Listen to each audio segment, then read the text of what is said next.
2017 में चुनाव हारा और फिर 2022 में चुनाव जीत कर आया। हम संघर्ष किए, लड़े और क्या मुकदमे खाए, जेल गए, ये सब बातें अलग हैं।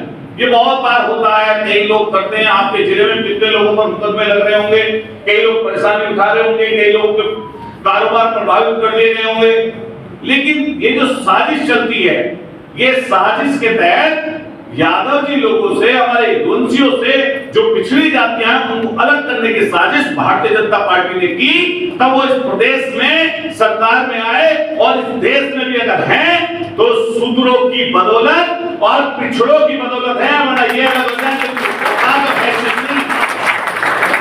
ये मौका आया है बाबू सिंह कुशवाहा के रूप में आपके पास। एक एक व्यक्ति जहां वोट डालने की जरूरत पड़ रही है, वोट तो डाले, लेकिन माननीय राष्ट्रपति जी ने कहा कि वोट के आखिरी वोट डलने तक उनकी रक्षा करने का काम भी समाजवादी पार्टी का एक एक कार्यकर्ता करे।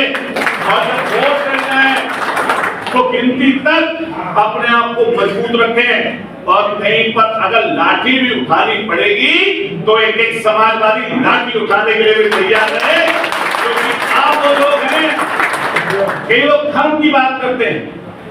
मैं कहना चाहता हूं यदुवंशियों का इतिहास उन्होंने नहीं जाना, नहीं पहचाना, लांछन लगाते हैं, अपशब्द बोलते हैं। कई जगह आप वीडियो देखते होंगे, लेकिन उन्हें नहीं पता, इस बात की जानकारी नहीं है कि धर्म की रक्षा करने का भी सबसे ज्यादा काम किसी ने किया तो हमारे यदुवंशी भाई ने। इसलिए आपसे कहते डाले, सचेत रहना, एक एक वोट डाल देना। आजकल कई लोग कहते हैं फायर ब्रांड, एक शब्द निकला है और एक शब्द पुराना है बाहुबली। अरे कौन बाहुबली और कौन फायर ब्रांड? जनता है बाहुबली। इस लोग को जनता है फायर ब्रांड। जिसको चाहे उसका दिमाग ठीक कर दे, जिसको चाहे बड़ा कर दे और जिसको चाहे छोटा कर दे। हमारी जिम्मेदारी बनती है। सांसद जी, आपने तो पूरा काम किया इस बार। जितना काम, जितनी तत्परता से, जितनी सोच बनाकर, जितनी विद्वानियत से अलग अलग जगह चुनाव हुआ है, लेकिन फिरोजाबाद का जो चुनाव हुआ, मैं कुछ दिन वहां पर रहकर देखा, जितने संगठन को मजबूत करके, सकारात्मक ढांचे को मजबूत करके अक्षय भाई ने इस बार चुनाव लड़ा। अगर उसकी थोड़ी थोड़ी सी भी छाप आने वाले समय पर भी पड़ जाए, विधानसभा के चुनाव पर जाए, तो हमें सरकार बनाने से कोई रोक नहीं सकता। जब हम बाबा साहब की बात करते हैं, मैं आपको सब लोगों को बात बता रहा हूं कि हमारे उधर की तरफ कई लोग नफरत करते थे। साजिश के तहत दल और पार्टियों ने बाबा साहब को जातियों में बांट दिया और बाबा साहब को एक संकुचित छोटी एक ही जाति में रख दिया। लेकिन बाबा साहब की सोच किसी एक जाति पर जाकर नहीं दिखती, किसी एक धर्म पर, किसी एक क्षेत्र पर जाकर नहीं दिखती। बाबा साहब का सीधा सीधा एक उससे पूछा क्या विचारधारा है बाबा साहब की, आप बताइए। खास तौर से जब मैं अपने गुजर समाज में जाता हूँ, क्योंकि संबंध है, जमीन जायदाद वाले लोग हैं, मैंने उनसे कहा कि बाबा साहब की एक लाइन में विचारधारा है समता और समानता।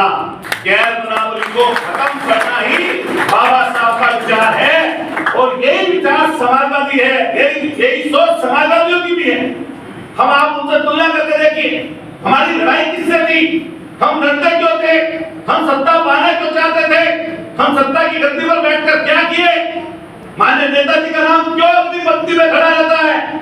इसलिए अगली पंक्ति में आता है जिनकी जबान नहीं खुलती थी, जो लोग कुर्सियों पर नहीं बैठा करते थे, जिनको लोग छूत से देखा करते थे, आज इस उत्तर प्रदेश में वो लोग ताकत के साथ खड़े हैं। ये अगर योगदान सबसे बड़ा किसी को जाता है बाबा साहब भीमराव अम्बेडकर के बाद, माननीय काशीराम के बाद, तो नेताजी हमारे बुलंद सिंह यादव जी को जाता है।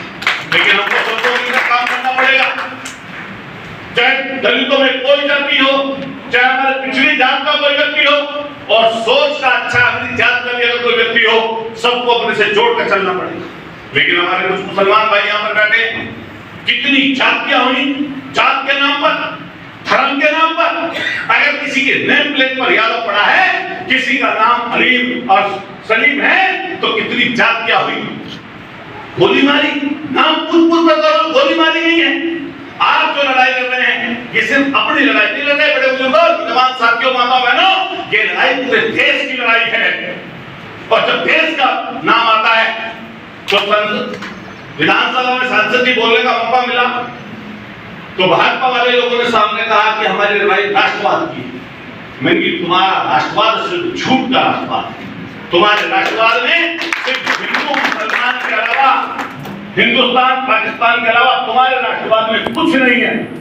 और दूसरी तरफ समाजवादियों का राष्ट्रवाद है जिसमें गरीब हैं, पिछड़े हैं, शोषित हैं, वंचित हैं, पीड़ित लोग, हम उनकी बात करने वाले लोग। और जब बात संविधान और आरक्षण की आएगी, जब तक गैर बराबरी देश में खत्म नहीं होगी, जब तक कोई सरकार, कोई नेता अगर संविधान और आरक्षण की तरफ को आंख उठाएगा तो निश्चित रूप से उसको सबक सिखाने का काम हम और आप लोगों को करना पड़ेगा। इसलिए दोस्तों साथियों, इकट्ठे हो जाओ, एकजुट हो जाओ। पता चला रातों रात पर्चा गायब हो गया, रातों रात। कई लोग कह रहे कि बाहुबली, अरे भाई अध्यक्ष जी जब बाहुबली थे, भाई ये वीडियो बना